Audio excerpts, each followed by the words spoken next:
wabarakatuh. Perkenalkan, nama saya Rara Dwi Amanda dari kelas 10-2. Di sini saya akan membawakan berita tentang Jawa Tengah dorong pengelolaan sampah terpadu antar wilayah, targetkan bisa jadi energi alternatif. Pada poster pertama, di sini dia menjelaskan pada tanggal 24 Juni 2025, pemerintah di Jawa Tengah mendorong pengelolaan sampah terpadu antar wilayah sebagai solusi untuk mengatasi masalah sampah yang semakin meningkat.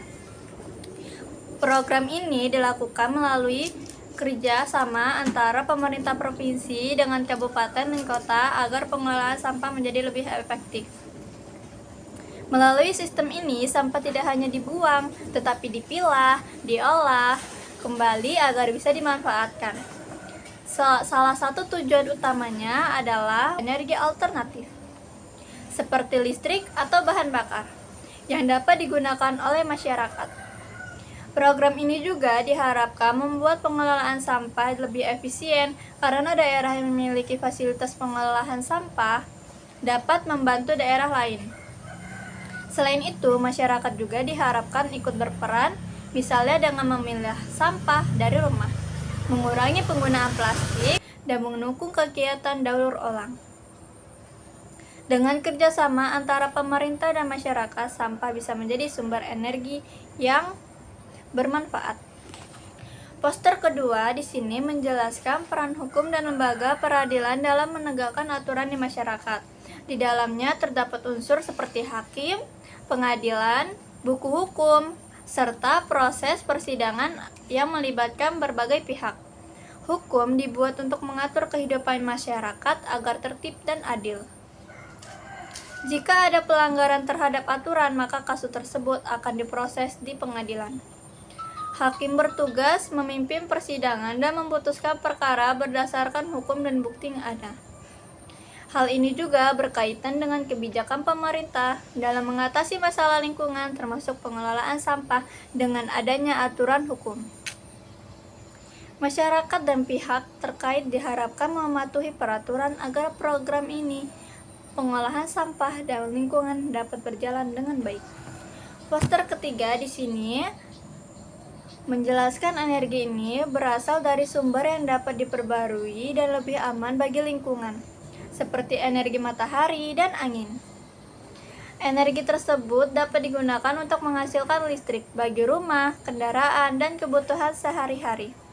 Selain itu, poster juga menunjukkan bahwa masih ada penggunaan minyak atau bahan bakar fosil yang dapat menyebabkan pencemaran lingkungan.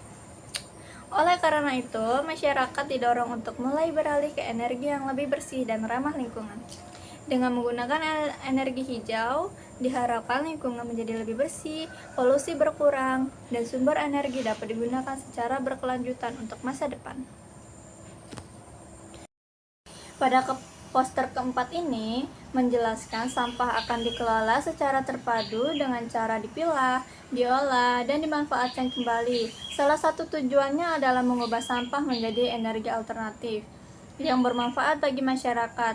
Program ini juga mengajak masyarakat untuk ikut berperan dengan memilah sampah, mengurangi plastik, dan mendukung daur ulang agar lingkungan tetap bersih dan sehat. Pada poster yang kelima atau yang terakhir itu menjelaskan kegiatan menanam pohon dan merawat lingkungan di sekitar rumah. Beberapa orang bekerja sama menanam tanaman agar lingkungan menjadi lebih hijau, bersih, dan sehat. Kegiatan ini juga membantu menjaga alam serta menciptakan udara yang lebih segar bagi makhluk hidup. Kesimpulannya adalah program pengelolaan sampah terpadu antar wilayah di Jawa Tengah bertujuan untuk mengatasi masalah sampah yang semakin meningkat sekaligus memanfaatkannya sebagai sumber energi alternatif. Melalui kerjasama antar daerah dan penggunaan teknologi pengolahan sampah, sampah tidak hanya dibuang tetapi juga dapat diolah menjadi energi seperti listrik atau bahan bakar. Selain mengurangi penumpukan sampah di tempat pembuangan akhir, program ini juga membantu menyediakan energi yang lebih ramah lingkungan. Keberhasilan program ini juga membutuhkan dukungan masyarakat seperti memilah sampah dan mengurangi penggunaan plastik agar sampah dapat dimanfaatkan dengan lebih baik. Sekian dari saya, bila ada salah kata mohon dimaafkan. Saya akhiri, wassalamualaikum warahmatullahi wabarakatuh.